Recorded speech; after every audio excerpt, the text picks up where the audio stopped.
1 year ago, Joseph Wade was sworn in as police chief of the Jackson Police Department.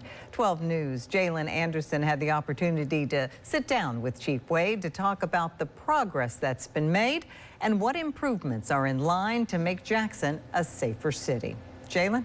That's right, Melanie. The top cop of JPD is Chief Joseph Wade, and he wants the citizens of Jackson to know that he is working day and night to improve the quality of life in the city of Jackson.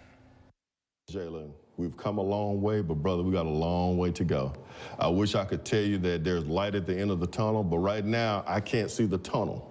I can't see the tunnel. So I understand there's more work to be done, but I can't do it alone. Police retention, collaborating with other law enforcement agencies, and building better relationships with judges, prosecutors, and the community has been top priority for Chief Joseph Wade in his first year as head of the police department. It's not been an easy year, and Wade wants criminals who commit violent acts in the city of Jackson to sit behind bars for a long time.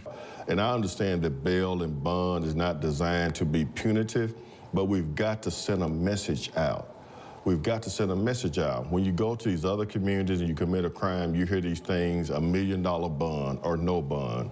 But you may hear the same offense that happens or transpires here in the city of Jackson, where there's a $20,000 bond or a $10,000 bond. Your life and your property means just as much in the city of Jackson as it does in Madison, Rankin, Warren, or other parts of Hinds County.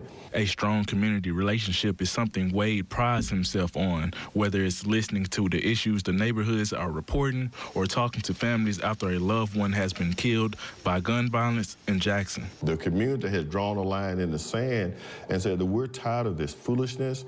We're tired of this chaos, and they are helping us. We're soliciting their help, and they are helping us, giving us information, because they hear me and they understand. It could be this family today.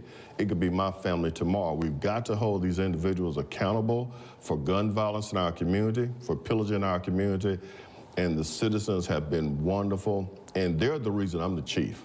When it comes to isolating crime in Jackson, the chief doesn't want to adopt a pattern of pushing crime to one certain area in the city. We don't want it over here, so we're going to push it into these other neighborhoods. That is so unfair to the people who live in those communities. They deserve the same quality of life. They deserve the same law enforcement patrolling that area, putting the emphasis on what's happening in their community. So I'm not for pushing crime. As he starts year 2, Wade wants to continue to push JPD to be one of the top law enforcement agencies in the state. Now, Chief Wade says he wants to continue to increase the number of officers in the streets while also paying them what they deserve. Melanie?